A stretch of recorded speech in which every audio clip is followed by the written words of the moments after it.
अरे बेटा फ़िक्र मत करो, आप तो हमारी बेटी जैसी हो।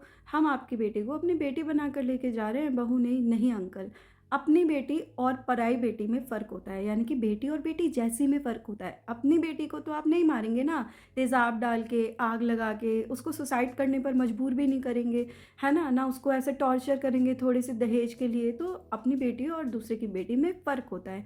एक तो वो आप अपना घर छोड़ के आपके घर पे आए, ठीक है? आपके एक बिगड़ैल बेटे को सँभाले, आपको सँभाले, सेवा करे, सब करे, फिर भी आपको पूरा नहीं पड़ता। पैसों के लिए और चीज़ों के लिए आप इतने हद तक गिर जाते हैं कि दूसरे की बेटी की इस ज़िंदगी ख़राब कर देते हैं, वो भी ऐसी बेटी की जिसके लायक आपका बेटा था भी नहीं। अगर अरेंज मैरिज, लव मैरिज का कॉन्सेप्ट ना होता तो शायद उनको लड़कियाँ नसीब भी नहीं होती। तो सुधर जाइए प्लीज़। लेकिन कुछ भी कह लो, रो लो, कुछ भी चिल्लाओ, कुछ करो, लेकिन ये दुनिया इतनी गंदी और बेशर्म हो गई है, ये समाज इतना दोगला हो गया है कि किसी पे भी किसी भी चीज़ का कोई फ़र्क नहीं पड़ रहा। खैर, मुझे बहुत दुःख हो रहा है ये सब सुन के और देख के जो अभी इस दौरान चल रहा है। बस मैं उम्मीद करती हूँ कि कभी तो इनकी आँख खुल जाए और ये ऐसा करना बंद कर दें।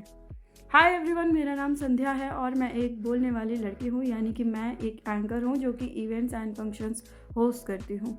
सो गेस व्हाट, आज मैं आई हूँ फिर से एक वेडिंग फंक्शन होस्ट करने और मैं रेडी होके घर से निकल गई थी। अपने वेन्यू पर भी पहुँच गई थी जो कि पास में यानी कि करकरडूमा में ही था। तो कैसे हैं आप सब? Welcome back to my channel and my another event blog.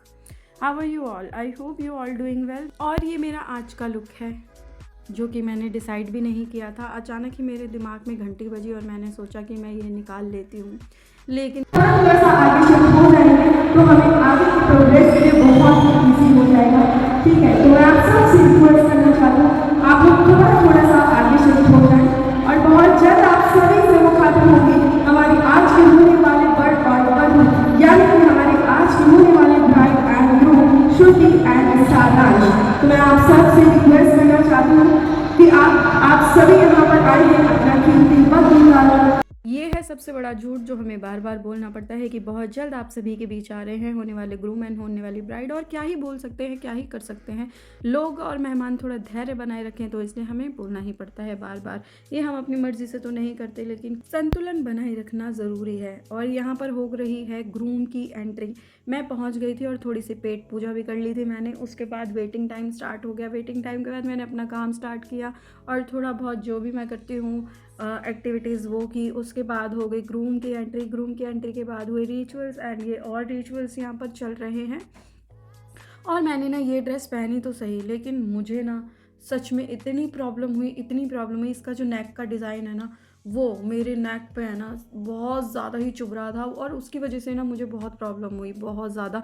वो तो अच्छा है जो बिल्कुल नेक पे आ रहे हैं ना, ये बिल्कुल सेंटर में, इस पे ना मैं घर से ही टेप लगा के गई थी ताकि ये मेरे को चुभे ना, क्योंकि जब मैंने ये ट्राई करके देखा था तो ये मुझे चुभ रहा था। तो मैंने तभी ये सोचा जाने से पहले मैं इस पर टेप लगा लूँगी ताकि ये मेरे नेक पे निशान ना बना दे चुभ चुभ के। तो ये तो मैंने कर लिया था, लेकिन फिर भी मैं इतनी परेशान हो गई बहुत ज़्यादा। और विंटर्स होते ना तो शायद मुझे इतनी परेशानी नहीं होती।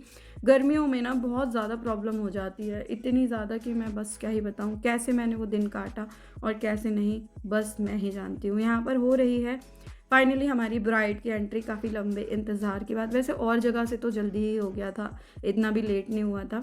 और आज का जो लुक है वो लग तो बहुत प्यारा रहा था, लेकिन सच में मुझे तो बहुत प्रॉब्लम हुई। यहाँ पे हो गई है जयमाला हमारे आज के कपल की और ये हो रहा है family photo session. Photo session मैंने भी करवाया था, लेकिन मेरी बुद्धि ख़राब हो गई थी कि मैंने बैंक्वेट के जो बाहर एरिया होता है, मतलब अंदर ही होता है लेकिन थोड़ा जहाँ पे फेरे वगैरह होता है वहाँ पर करवाया और वहाँ पे बिल्कुल भी अच्छी फ़ोटो नहीं आई।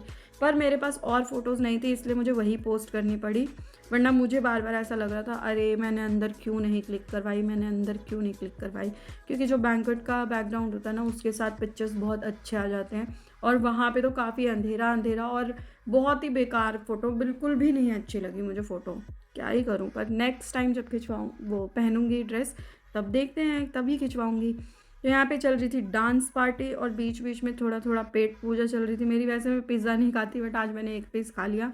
और यहाँ पे पास्ता, मुझे वाइट सॉस पास्ता काफ़ी पसंद है और उसके बाद मैंने डोसा भी खाया क्योंकि मुझे डोसा पसंद है, लेकिन कहीं कहीं का। और ये भी स्टॉल उन्हीं का था जिनका स्टॉल पहले लगा हुआ था, तो उनका डोसा मुझे पसंद आया इसलिए मैंने आज भी खा लिया। और ये था मेरा आज का फुल लुक जो था। ये देखिए मैं कितनी खुश हो रही हूँ, कैसे हँस रही हूँ ना, इसी को कहते हैं औरत। भाई साहब कितना टॉर्चर बर्दाश्त कर सकती है ना, नहीं कर सकता कोई और। तो काम ख़त्म करने के बाद यानी कि वाइंड अप होने के बाद मैं घर के लिए निकल गई थी और घर पे पहुँच भी गई थी। और ये मैं अपना पूरा ड्रेस का पोज़ देते हुए, और अभी तक आपने मेरे चैनल को सब्सक्राइब नहीं किया है तो कर लीजिए, फेसबुक पेज को भी फॉलो कर लीजिए एंड इंस्टाग्राम अकाउंट को भी कृपया करके फॉलो कर लीजिए प्लीज़। तो कहना बस इतना है कि जो भी आजकल हाल चाल चल रहे हैं ना, मुझे ऐसा लग रहा है आने वाले टाइम में ना लड़कियां शादी ही नहीं करेंगी। लड़कियां क्या, उनके माँ बाप ही शादी करना बंद कर देंगे अगर ऐसा हाल रहा। लेकिन इसमें कहीं ना कहीं गलती है ना उनके माँ बाप की भी होती है। शादी के बाद माँ बाप बोलते हैं एडजस्ट करो, थोड़ा बहुत तो हर घर में होता है, ये है वो है, और वो नहीं बोलते तो समाज उनका जीना हराम कर देता है। जो लड़कियां डिवोर्स हैं या फिर सेपरेट हैं या जो है, उनको भी लोग इतने ऐसे ऐसे कमेंट्स पास करते हैं कि मैं आपको क्या बताऊं। वो लड़कियां बेचारी बहुत कुछ सोच कर है ना अपने लिए कोई डिसीजन नहीं ले पाती।